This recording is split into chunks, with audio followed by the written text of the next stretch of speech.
Welcome back to Old White Merc Guy. Today we're outside. I'll move you guys over here. And I just want to thank the boys for coming over this weekend, helping put the docks in. My neighbor helped out.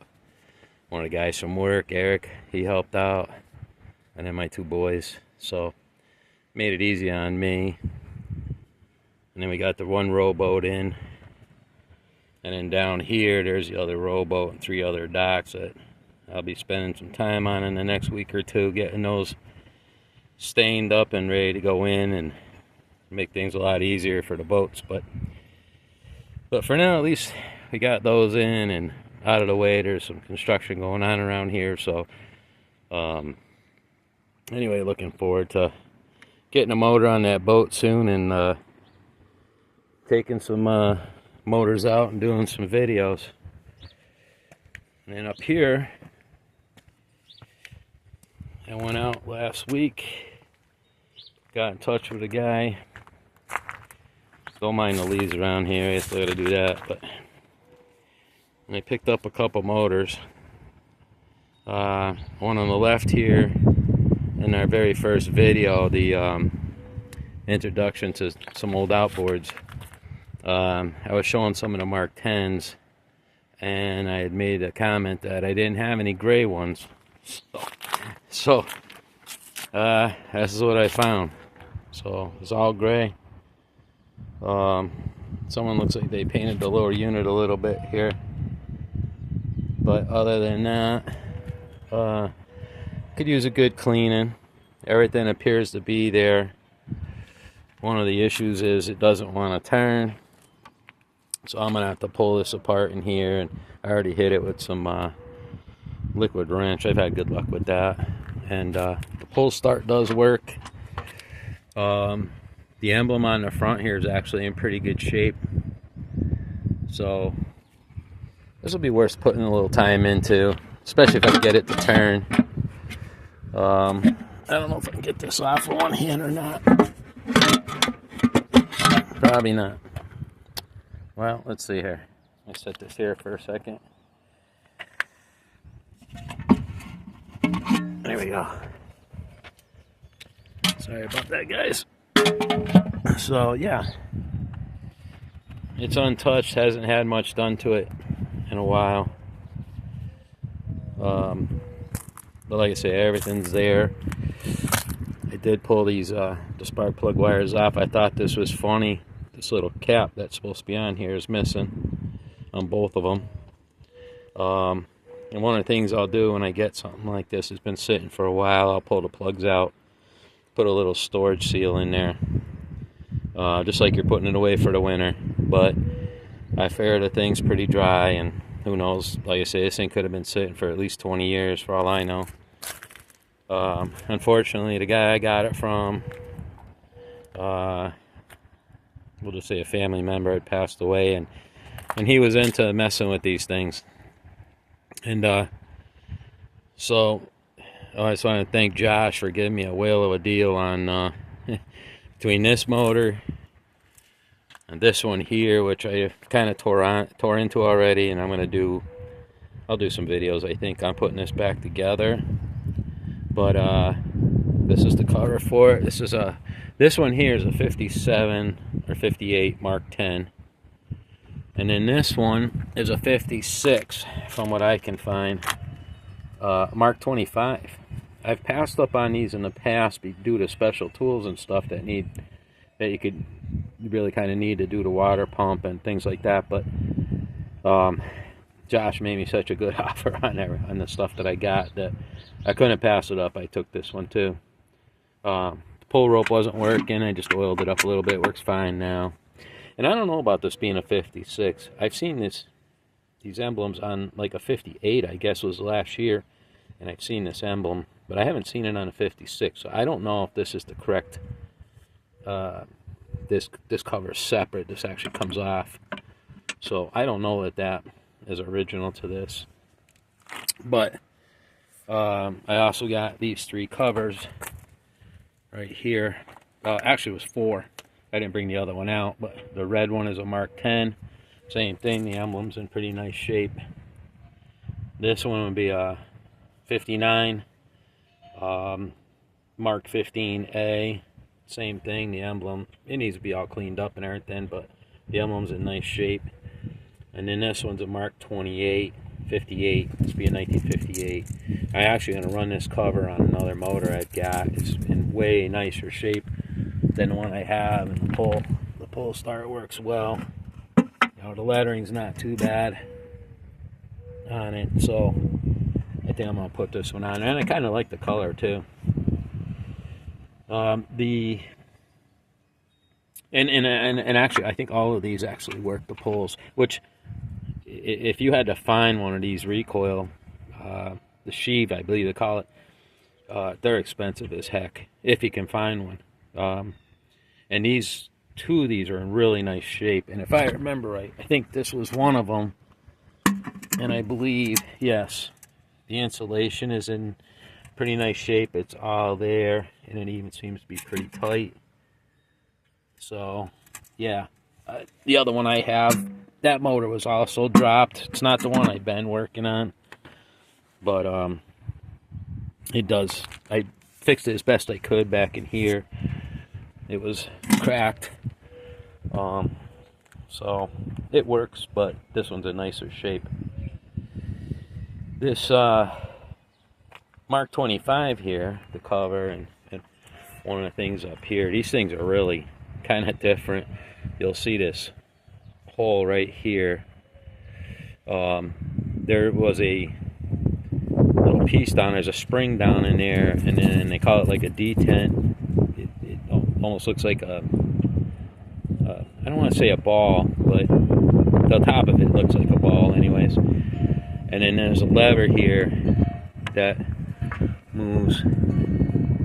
It's back in here. I don't know if I can get a video of that, get that on there or not. You can barely see it right here. Right there, those little holes, they rub on that. So when you put this, that's a shift. When you put this in gear, it would be up here. Let's see here. It would be right here. And then, so forward is this way, neutral, and then reverse is to the right. But it was stuck. I couldn't move that thing. And I thought maybe it was something in the lower unit or whatever. But as I got the thing apart, I realized, you know, it was just that this thing was hung up. Once that ball was supposed to drop down, and it was stuck in there. I had to drill that thing out. So I found someone that's got the piece for that. So I'm gonna have to order some parts for this thing. The lower unit, what's interesting to me about this, especially for what I pay, I think the guy actually told me give me $100, and I ended up giving him 150 because he gave me so much stuff. But the prop on this 3-blade, and it appears to be a brass prop. Near as I can tell, it's brass. The thing shifts and works fine now that it's not seized. And in here, here's the impeller. This thing's in pretty bad shape. And then I was digging these out of the lower unit where the impeller would be. It was clogging up, you know, where your water comes in and then pumps up to the motor. I've actually pulled pieces of these out of some of these motors before. You know, it was clogging up the cooling system, so to speak. And it's one of the reasons I pull these apart when I pick up a motor. It's one of the things that I'll do is just, unless I know for a fact, and I trust the guy, whatever, that this thing ran a few years back or something, that'd be one thing. But if they've been sitting for a while, I don't try to get it running and then worry about this after. I usually try to take them apart and check it out, because next thing I know, one of these things spits up in the motor, and now I got a way bigger problem. To me, it's easier to just pull it apart and see what happens. This is the plate that's going to sit on top of here. You'll notice there's a couple holes in here. Yeah, I did that. This is the tool you need. This is the piece you need the tool for. This is the cover to the water pump, and it'll have these. It goes this way. what you can see of it here. You'll see there's like 4 holes. You'll see I drilled a couple of them out. There's a tool that'll slide over the drive shaft, come down, and I think it has 4 prongs on it that hooks onto this to get this out. But this one was beat up really bad, and I don't have the tool. I got a friend that does. I was gonna borrow his, but it was beat up so bad that I couldn't get it to move. These are right-hand thread, or at least this one was on the Mark 25. So you can see where I drilled it out and got that to break, and then I was able to turn this off. You can find these. I already found one on eBay. So that's one of the things I got to order, along with a new plate, because I drilled through that. And that's fairly cheap. And I don't know, this might have been okay. I don't know. Looks like it's another one that you can flip over. But you'll notice the lower unit's decent too. Sometimes a skag on these older ones, this could be broke. But I guess one of the problems with these is where the water gets picked up. So these little holes right here, and I've seen these where they're broken and re-welded, and it was almost one of the reasons I kind of would have stayed away from this. But like I say, guy gave me a heck of a deal on everything I got. So one of the things with this is it's they call it, what do they call this? The Phelan ignition system here. These are those coils I was telling you about. You're not gonna be able to see me doing this, but you can actually squish these things. They're hard when you buy them new, and sometimes they get, I guess they'll be hard and they'll crack. I've only had that happen once on a Mark 10, but these will hopefully be all right because they're pretty expensive. And all this ignition stuff here, I know into the 60s at least anyway, on those small motors, this ignition setup was made not all that far from where I live, actually. The building's been torn down, but I've been by it numerous times. This is kind of cool to know. I can say it because if you tear one of these apart, it's going to be written on here somewhere, probably on the backside. But East Longmeadow, Massachusetts is where a lot of these were made. The points, I believe the condensers, the coils, I don't think so, but the points condenser were made. The plate, a lot of this stuff was made right in East Longmeadow, Mass, which is in western Massachusetts. The block, you'll see here, the reason this stator or ignition is still hooked to the block is because the bolt that holds this on goes into the head, and to try to pull this off, they're prone to break. And I thought to myself, it's not that big a deal. I'm not going to pull it apart. I am going to still pull these, but I'm not going to touch the exhaust plate. From what I can see, the motor is fairly clean, and I'm not going to worry about it. Now, however, you will see the motors apart. And I've got the top here. Okay, and you can see this piston's kind of scarred up in here. And I can't find pistons. I found one. But the reason I took this apart, and it wasn't even the compression issue, was that when I would turn this over, you could hear that something was loose in there, and I wasn't really sure what it was. I talked to a guy the other day, and he's never had this happen, but and he's been dealing with Mercs for 40 years, I guess. But so what happened was I could hear something, sound like something was loose in the motor, and I actually almost thought it was the pin on the piston here, and I thought maybe it was loose right here, and I thought maybe that was worn or the bearings were bad in there or something, because I would turn this so the piston came up to say top dead center all the way out, and then just start going back in, and then stop there, stick a screwdriver through the plug hole and push on that piston right here, and I could push this thing back. I can't tell you how much, but it sure seemed like it was like all of 1/8 of an inch anyways. So I thought, well, That's great. I'm gonna have to pull this thing apart. And it's unusual to me. I've not pulled one apart like this where the crank is actually in the case and you're splitting the case behind the crank. The crank actually comes out through the bottom. I believe you have to push it out towards the bottom out this way. There's a plate that comes off right here and you can slide it out that way. This thing turns over really nice, and I'm not gonna pull that apart. For one, I'd have to double check and see where the bearings are made, but there's nothing loose in there, and it turns fine, and I'm not going to worry about it. If there's an issue after I put it back together, I'll worry about it then. But so it's going to be interesting trying to put these pistons back in here. They do have the notches and stuff. I suppose you could get, I don't think you can get your normal tool on there to slide that in there. So I'm going to get some. I think what they used, according to the book, is they have a ring compressor that you can just wrap around here. So I don't have one of those. I've always done it with my fingers, but I'm gonna have to do something with this one.